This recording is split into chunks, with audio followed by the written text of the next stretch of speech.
Yes, guys. Ryjack back here with another video. Today, we're going over the Wolves game. Man, it is good for the Premier League to be back. What a nice win. 4-0. City beat Wolves away. Could not have asked for a much better start to the season, to be honest. We are, at the moment, top of the table. I know it's early, but I gotta say, we looked really good. The excitement I had for the build-up, at least, was definitely rewarded. And I think most of the people that at least watched the game with me were fully excited and satisfied with what we saw today.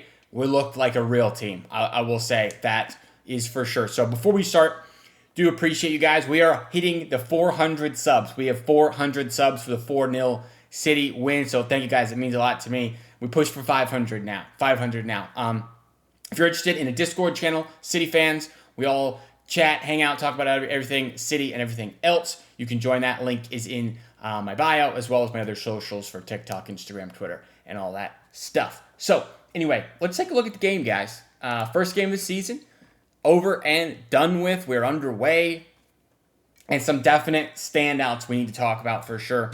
Haaland gets the goal. The brace, 2 goals, gets the first and the third. Reinders has a nice, very nice outside of the box, right inside the box, left-footed shot. First-time shot. Can't remember the last time we had a first-time shot like that. And Cherky gets a nice, just outside the box, bottom left corner with his right foot. Super impressive goals, all four for City. I won't lie. Wolves had a few semi-chances. I think the 4-0 win definitely looks really good. Obviously, it was pretty much domination all around from City. Definitely deserved the win, but Wolves maybe deserved close to one goal. The XG goes 0.56 for Wolves, 2.5 for City. So obviously we outperform our XG there. Wolves scored a goal that was offsides, had a couple other chances that were offsides that Trafford did pretty well on. And all in all, the result, obviously, like I said, is definitely deserved. But Wolves are not a very good side, in my opinion. I think they're going to be in a relegation battle this season. I don't think they'll get relegated, but they really have lost some talent and just don't have a very competitive squad, in my opinion. So this is a team we should be spanking 4-0 like we did, even if it's away. So I think we should look at player ratings here. I can give my take on them. Trafford gets an 8.6. It's probably a little bit high. He made a couple of nice saves. I don't think he did anything crazy. He definitely wasn't bad. He had one made me hold my breath moment where he got the ball at the back and took a little bit too long. But I'm sure that the way I say the way we play, he's going to have to get used to it, but with the Donnarumma signings, maybe that's not going to be the way we play. So I don't really know how that one works, but definitely impressed with Trafford. I think he was good and didn't make a mistake that makes me nervous about him for sure. Looked good in terms of saves and in distribution in general. Rico Lewis, I thought he was fantastic today. 66 minute comes off, had an assist. Great assist, by the way. You can just see it developing on that goal where he bangs it across goal for Haaland's tap in. Really good from Rico. I saw someone say on Twitter today, when we're playing well, Rico stands out as playing really well as well. And when we're playing poorly, he's one of the culprits of why we're playing poorly. So I think that's kind of interesting, the way to look at Rico. If he leaves, he leaves. I don't think he's going to be a mega superstar like maybe I had thought a couple of years ago when he was breaking onto the scene. And if City want to get 45 million for him, it's pure profit on the books. As long as we replace him, I think that's probably fine. But, I mean, I will say I would be a little disappointed to see him go. The link up on the right-hand side with Oscar Bob was fantastic today. He's just so good in this area. He's not the best defender of all. He's not very big, but he's very technical and I did like him today. I thought he was really good today. Back to Stones and Diaz. Didn't have to do much at all, but man, Stones is some player. We obviously have to, I hate to say manage his minutes, but it's something you have to do with John Stones. He's obviously gonna get injured. He is made of paper, but man, when he's available and ready to go, he is outstanding. I thought he was great today, of course. Diaz, again, solid at the back. He gave the ball away once, I think, early on. Maybe 2 giveaways. But Stones, I think, of the two was a little bit better. Diaz was solid. No real problems. Aït-Nouri, very good going forward. Defending, I thought, was pretty good today. A lot of the Wolves attack, I think, focused down this side because maybe they thought Aït-Nouri wouldn't be the best of defenders in general, but I think he held his own, did a good job against his former side.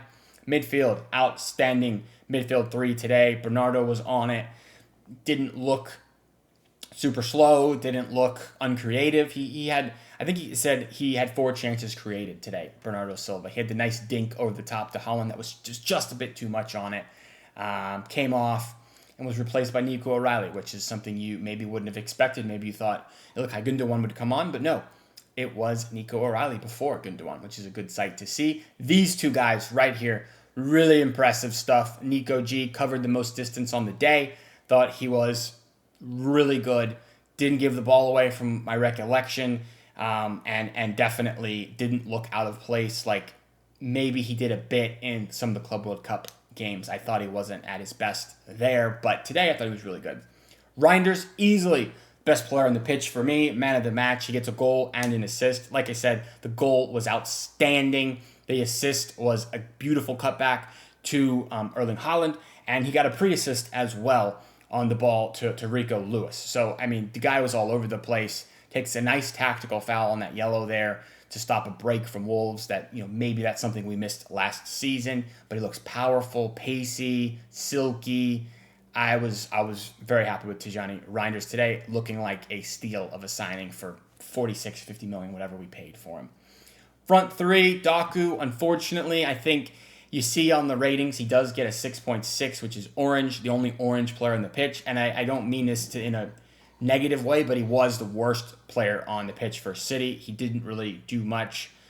They kind of went early to him, and he was looking all right, but as the game went, they clearly decided to go more through Oscar Bob. He was more effective in the attack, and Doku just wasn't on it today. Maybe that will change, but I would probably expect Marmoush to start in this position next game and see if Doku maybe can be a spark off the bench, which I think is probably where he's best, in my opinion. Haaland, fantastic. Didn't do a whole lot of build-up play or anything like that, but 2 goals. You can't expect much more. Gets man of the match here. Not for me, I give it to Tijani Reinders, but Haaland did look great. I loved his second goal as well. It was, he kind of, I don't know how to describe it, but he didn't just sprint as like he normally does right into the box area. He kind of hung back a bit, waiting for the cutback. So maybe that's something they're working on, and we'll see more of this season. But first time finish again from him was really nice. Oscar Bob, star boy, was fantastic. Super impressed with him, as I always am. Gets an assist. I think got a pre-assist as well on the cutback for Haaland's second goal.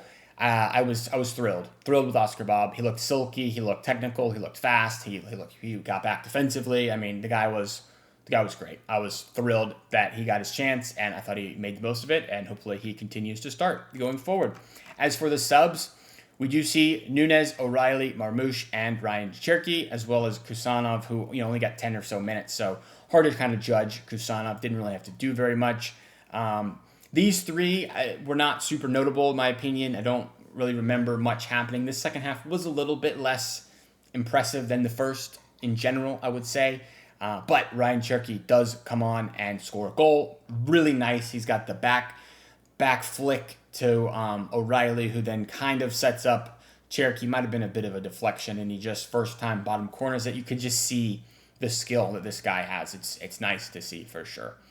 As far as Wolves, I will say they were not good. Not good at all. Not impressive. Strand Larson had maybe one chance that he could have done a little bit better on, but in general, I was not super impressed with Wolves. I think they'll struggle this season. A couple things to mention. I have some bookmarked tweets here. Rico Lewis, the news about him. Is he going to leave? Was this his last game? It's always possible. I think this might be like a late in the window deal. I don't know if this goes very quickly. I thought he was really good today, so maybe City try to hold on. But these 2 tweets here, I think, are very good when you look at them together. Before the game, Bailey Wayne, great follow on Twitter, says, below is the bench against Wolves. Ortega, Ake, Marmoush, Cherki, Gundogan, Akanji, Nunes, O'Reilly, Kusanov. However, we have 4 players not available. Rodri, Ballon d'Or winner, obviously has to be in squads. Foden has won player of the season in the Prem, has to be in squads. Gvardiol might be our best center back, has to be in the squad. And then, I mean, even Kovacic he didn't even mention him. He'd be coming back as well. So you have to look at how big is this squad and who doesn't get to go travel to games. I mean, it's a tough one for sure just to consider. I mean, Ortega is going to leave. However, Donnarumma is potentially coming in to be the new number 1, which means that spot is Trafford's. Ake, I mean, we have to have some semblance of center backs on the bench. So do we want 3 center backs on the bench? Is Kusanov going to miss games because there's just too many center backs? Marmoush is not going to be left in the stands. He's on almost 300K a week. It's just not going to happen. Cherki, all of us want him to be there. Gundogan, maybe he has to accept that if he stays, he's going to be in the stands, which I'm sure he's not going to like, but I don't know how else you do this when you have a fully fit squad. Maybe the thought process is we'll never have a fully fit squad and there will always be a couple of people out of the lineup. I don't know, but after the game, Jack Oren says, or I guess it's a quote from Pep about the squad being too big. It's not healthy. You can't create a good vibe. He doesn't want to leave people at home. This is a thread that we've seen all throughout the summer. The squad is too big. It's a bit too bloated. Pep hates the idea of leaving these big players at home. And I mean, I can't blame the guy. You have 4 players that are deserving to be in the squad. So some people in these next couple of weeks might have to make some exits and maybe face reality that they are not going to be consistently getting even on the bench, which seems crazy. But Gundogan, I'm looking at you. Unfortunately, one of the center backs between Akanji and Ake, maybe they're one of them. And I don't know, man. It's just could be a tough one because I know you guys don't want to see the young guys missing out. The older guys, I'm sure everyone is ready for them to move on. But it's tough. You got to have a buyer. You can't just terminate their contract. You know, it's not that simple. You got to have someone willing to spend the cash. And at the moment, there's not many rumors of players or clubs that are interested in these players who want to offload. But hopefully that changes over the next couple of weeks. Still 2.5 weeks of the transfer window, so many more twists and turns potentially are to come. So anyway, that's it for the recap. Very excited. Next game will be Spurs. Very excited, of course. Big test for City. Spurs looked really good. City looked really good. It's a good measuring stick early in the season. So there'll be some more content throughout the week, and we build up to the Spurs game. So thank you guys. I will see you in the next one.